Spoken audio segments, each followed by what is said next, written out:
Wow. This wedding weekend has been amazing. I want to pick up where Swayta's dad left off. I guess my new dad. I'll call him Uncle. And thank everybody here for coming out this weekend. It's been amazing. The energy from Friday night to the barat this morning to the ceremony, amazing, amazing. As Uncle pointed out, we have guests visiting from all over the country and abroad, and that is so meaningful to Swayta and I. We want to thank you for coming out and supporting us. Having you here means a lot to us.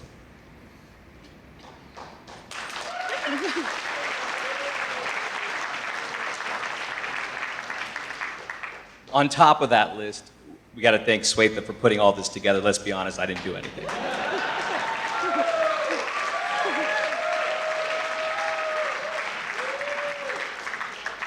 In fact, over the last 3 weeks, most of our friends have commented, Ashwin, you seem so stress-free.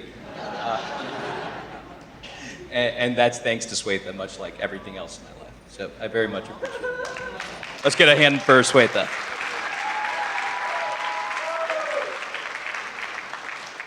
Now, you've also heard watered-down versions of how Swayta and I met. And you know me, I love brutal honesty, so I'm just going to tell you our actual story of how we met. No filter. Slight filter. So I moved to LA in January of 2014. I joined the U.S. Attorney's Office. And, you know, I didn't know it was such a big running organization, federal prosecutors. But Vicky Cho, where's Vicky Cho? Biggest runner in the office, immediately befriends me. It's like, let's go on a 5-mile run. And the truth is, I hadn't run like in a year when I went with Vicky on our Dodger Stadium run. But I am so glad I did. Vicky claims that the only reason she befriended me was to introduce me to one of her roommates who happened to be Indian. That's not true. She befriended me because I'm amazing. But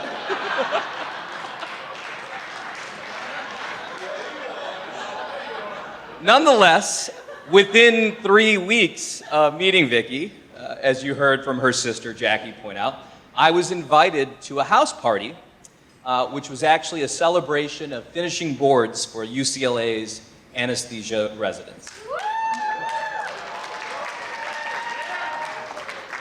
Now, at that party, I was totally within my element because it featured 2 games of skill and determination, namely beer pong and flip cup. As many of you know, my nickname is One Flip Wonder. So when Swayta saw me playing, she was obviously instantly attracted to me. Not true. Not true. And I could sense the tension in the air right away. And this is early March 2014. But it turns out after I left the party, I got Wendy's and I went home. And truth is, I had no idea that Vicky had intentions in setting me up with Swayta. But I did, I'll be honest, feel an initial connection with Swayta at that party. And I asked Vicky, out of curiosity, did Swayta say anything about me? And in fact, she did. Her exact words are, he's loud and obnoxious.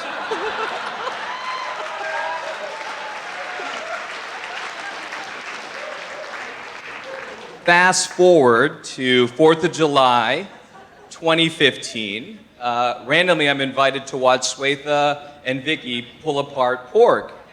Jackie, yes. By Vicky.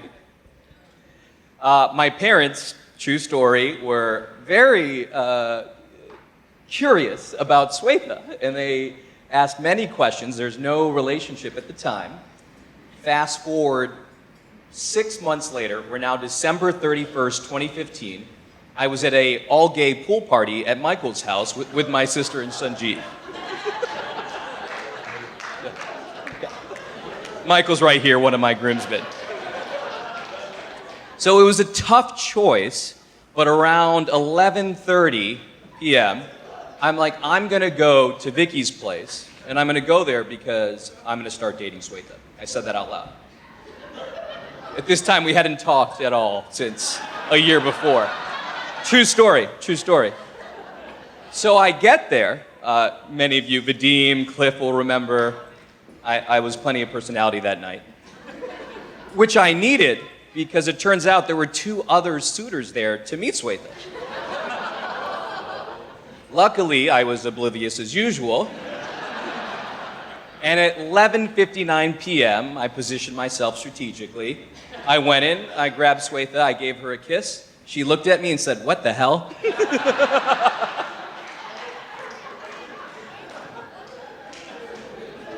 I'll fast forward through some time here.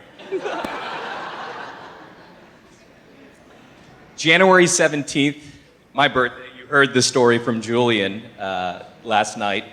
Fast forward to February, our first proper date with Swayta, which got me to leave trial prep 2 days before trial starts, which you can ask Jeff Chemerinsky is a rare event. He's here despite giving a closing on Monday. Jeff, thank you for being here, and one of my groomsmen as well. Next thing you know, the last 3 years, it's all history. Swayta's madly in love with me. That is the true story of how we went.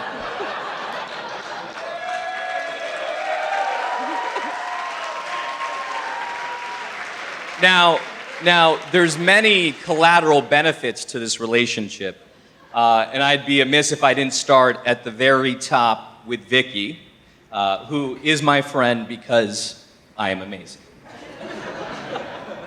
And no other reason. And in that, I get Jackie, and more importantly, I Cliff Wang, who is like a second brother-in-law to me now. So the guy has a bourbon collection that spans 2 rooms in his house. This is true. But that's not the reason why I like you, Cliff. Now, as part of this relationship, I also get a new brother-in-law with Rajesh. So finally, someone younger than me with more energy I can live vicariously through. Because now I'm going to be boring as of 3 p.m. today. So thank you.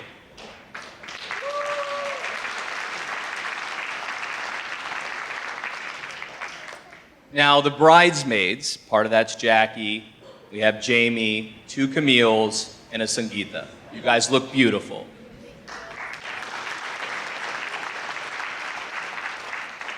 And I owe you all a debt of gratitude for molding Swayta to be the woman she is today. That's the nicest thing I'm going to say. Now, the groomsmen. One story will probably highlight who these gentlemen are to me. Navdeep Singh, her. He told me, Ashwin, this is 2 weeks ago before the wedding, I'm only good at one thing, and that's dancing in the barat. I'm only your groomsman for one reason and one reason alone.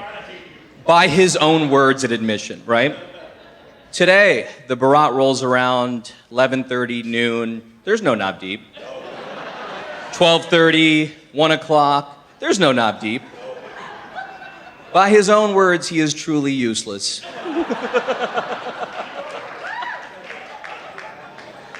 Now, in all seriousness, my groomsmen, Jeff, Pradeep, Prachul, Navdeep, Michael, Bram, it's a very long list, Josh, and it goes on. The truth is, I was capped at 9 groomsmen, which you may have heard last night.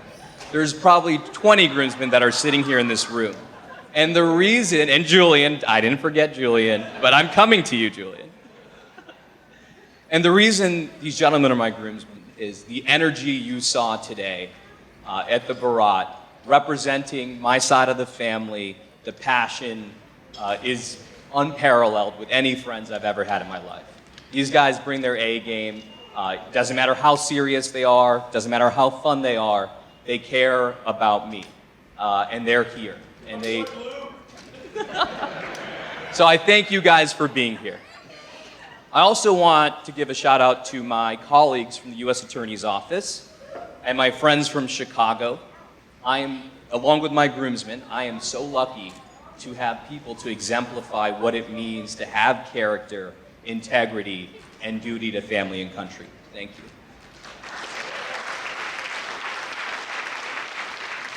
Now let's talk about the families, and let's start with Swayta's family.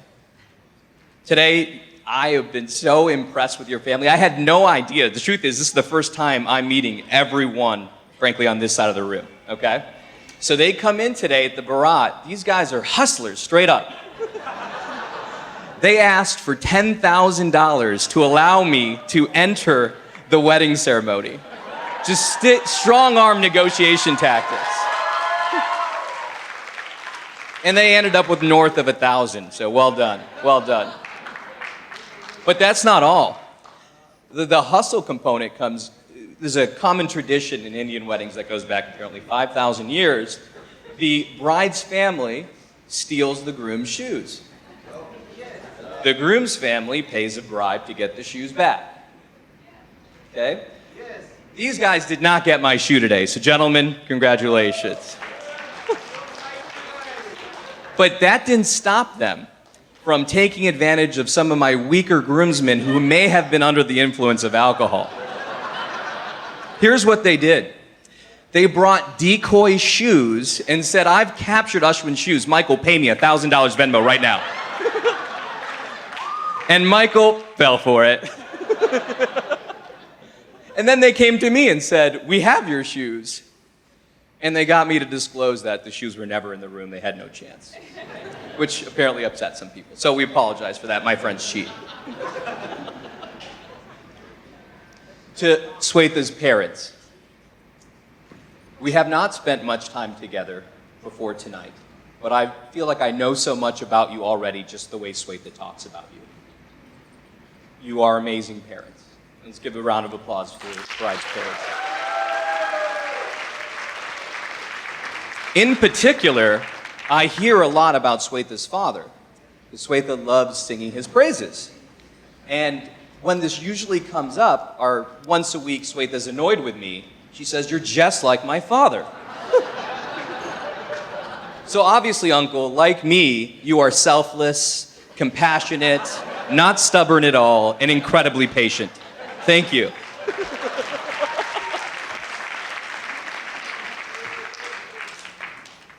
Now to my parents. I was inspired having my dad speak today. You should all know he's only spoken publicly twice in his life.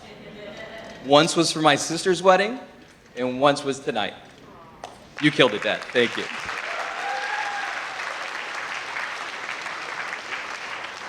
And when I talk about my parents, I'm really talking about a four-headed monster led by my parents, Raj Uncle and Shanti Auntie from New York, Maith Auntie and Sad Uncle from Minnesota / New Jersey / New York / Chicago.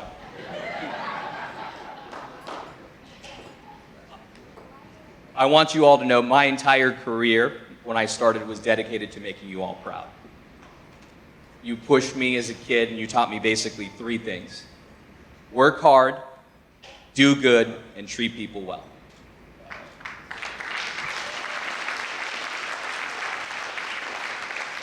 And I'm working on all three of those things. Now, to my brother and sister, Mithi and Sanjeev. It's true, I actually had no friends growing up until I was in college, and I met Shalene. It's a true story. I never put emphasis in making friends. My sister was my best friend for 18 years.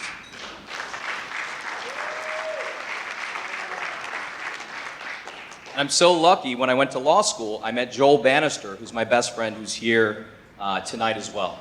Joel and I haven't talked in about 5 years, but he's still one of my best friends. That's how close we are. Thank you, Joel, for coming. And now, since I moved to Chicago and LA, I've obviously inherited dozens of friends that are very close and that I keep in touch with fairly regularly. And I'm so thankful for having people like my sister and Swayta as examples of what it means to have good friends. Because finally, in my life, I have good friends and I understand the importance of that. I'm no longer a lone wolf. And it feels good.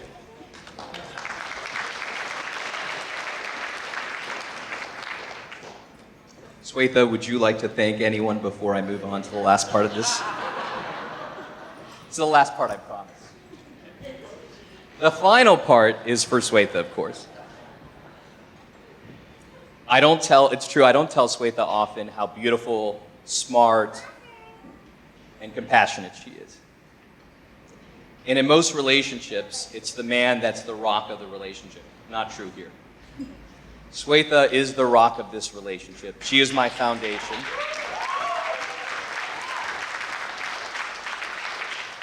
And so publicly, I declare that now, so it's good for another 10 years. I don't have to remind you. As the expression goes, it's good to be loved, but it's profound to be understood. So please join me in a toast and cheers to a lifetime of love and understanding. Thank you.